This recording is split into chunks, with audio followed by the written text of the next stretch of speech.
सादर नमस्कार, सादर जय जिनेंद्र। क्षमा न्यूज चैनल कहीं भी कभी भी सही और सकारात्मक समाचारों के लिए देखना और सुनना न भूलें। साथ में आपसे विनम्र निवेदन है कि यदि आपने इस चैनल को सब्सक्राइब नहीं किया है तो कृपया अवश्य कीजिए और शेयर और लाइक करना ना भूलें। महाराज श्री के चरणों में नमोस्तु।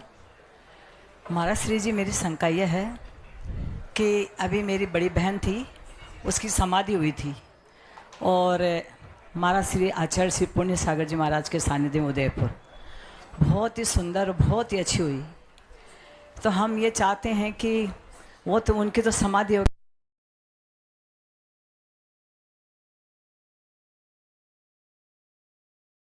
तो हम भी ऐसा क्या पुरुषार्थ करके अपना जीवन को सफल बनाएं और बच्चे भी ऐसा काम करें कि वो भी अपना जीवन सफल बनाए और हमारी भी अंत में समाधि हो। नमस्ते महाराज। देखिए, जीव के जीवत्व का एक ही सार है समाधि मरण। और मैं कहता हूं कि हर दर्शन में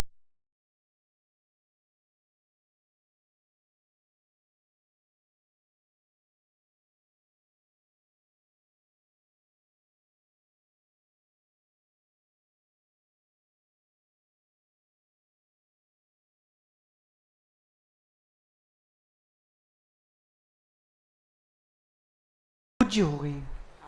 आप बताओ कि एक समय पहले वो व्रती होंगे, अव्रती होंगे और एक समय के बाद महाव्रती हो गए। एक समय का अंतर है। आचार्य भगवत आराधना में कहते हैं कि अगर किसी जीव ने एक समय के लिए भी रत्नत्रय को धारण कर लिया, उसने अपने अनंत भवों का क्षय कर लिया। तो आपने उस समाधि को देखा, आप उसके साक्षात्कार हुए। सबसे पहली बात तो यही है पुण्य की कि सारे काम छोड़ करके समाधि देखना चाहिए।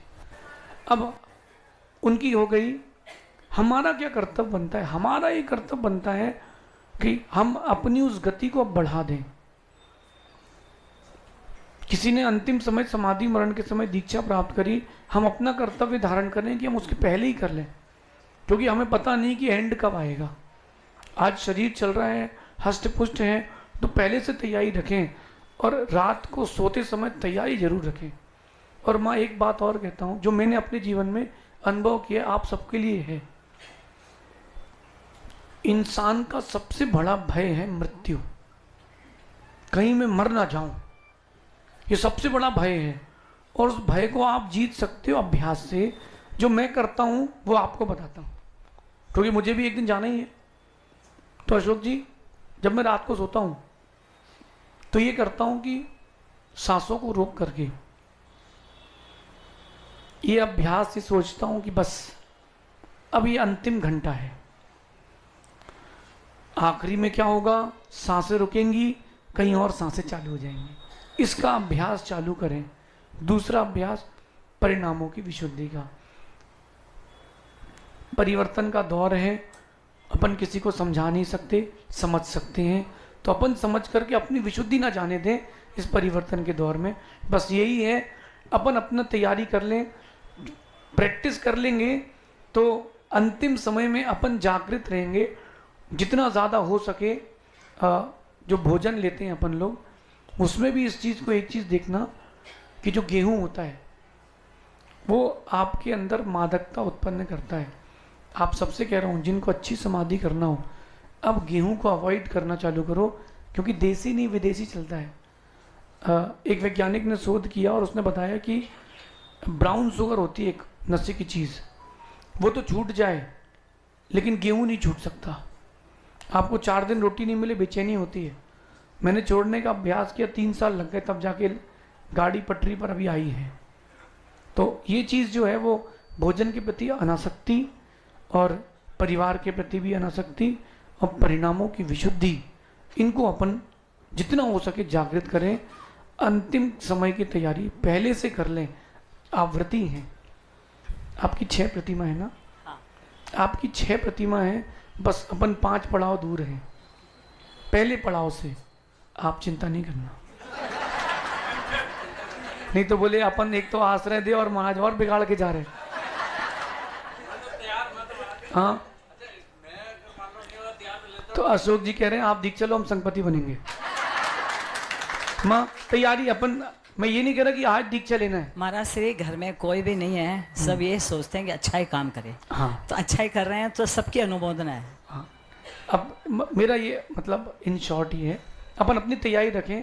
और एक बात आप सब ध्यान रखना, ये कोई निश्चित नहीं है कि नमोकार कोई सुनाए तो समाधि है, अपने परिणामों से समाधि है। अगर कोई रात पे रात चला भी गया तो कभी ये मत कहना कि वो तो चला गया, बताओ यार अच्छा आदमी था, नहीं, उसके परिणाम नहीं जानते अपन, वो अपनी समाधि कर सकता है, उसका अभ्यास पहले से चालू कर दे। मंगलाशीर्वाद। महाराज जी एक छोटी सी शंका कि आज मेरे को 50-52 साल हो गए किशनगढ़ में आए हुए परिवार में। तो आज हमारा परिवार का ऐसा क्या सौभाग्य है जब हम पूरा परिवार साथ में हैं और परिवार में रह के कितना अच्छा लगता है। आज हम देखते हैं कि आज के बच्चे, क्या लड़कियों की ये हालत है कि सास ससुर के साथ नहीं रहेंगे, हम उसके साथ नहीं रहेंगे, हम अकेले रहेंगे। तो ये कैसा टाइम हो गया, और हम आज भी इतने टाइम से रह रहे हैं, तो इतना अच्छा लग रहा है कि परिवार से कभी वंचित न हो जाए। बहुत अच्छी बात। देखो, संयुक्त परिवार ही परिवार है, बाकी सब बेकार है। जो अलग अलग रह रहे हैं, हो सकता है आपको मेरी बात बुरी लगे तो लग जाए, कोई बात नहीं। आप देखो, जो संयुक्त, मेरी बात को बिल्कुल अन्यथा मत लेना, गंभीर विषय है।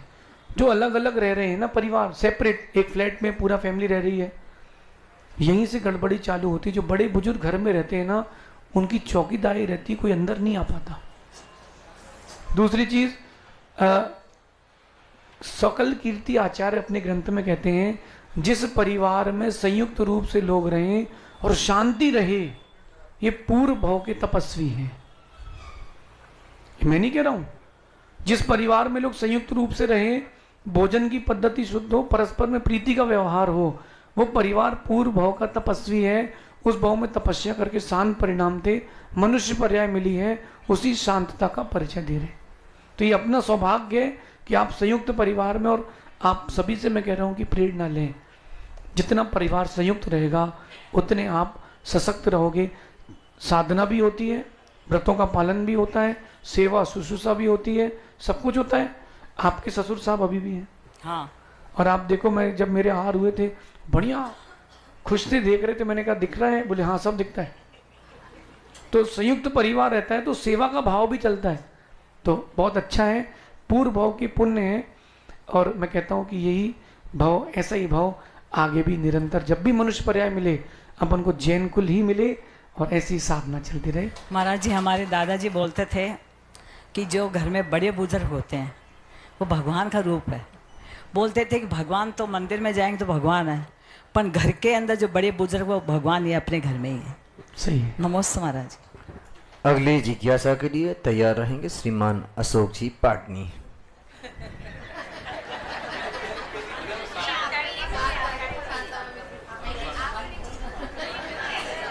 पहले आपका नाम बोल दिया गया है, इसलिए आप ले लीजिए। क्या होता है कि पहले लेडीज डिपार्टमेंट हो जाए ताकि फिर शांति से सब होता रहे। Ladies first.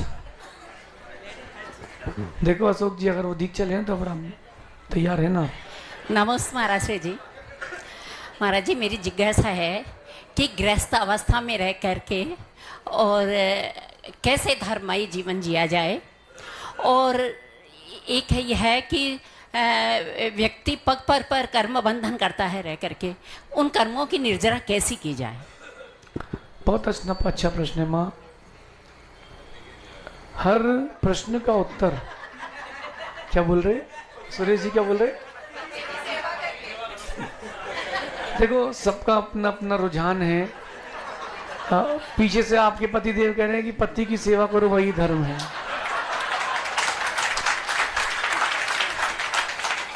तो देखो, मैं आपको अच्छी बात बताऊं, हर सिक्के के कई पहलू होते हैं। हर सिक्के के कई पहलू होते हैं। हर कोई स्वार्थी है, हर कोई स्वार्थी है। तो पहले मैं आपकी दृष्टि से कहता हूं, फिर उनकी दृष्टि से भी कह दूंगा।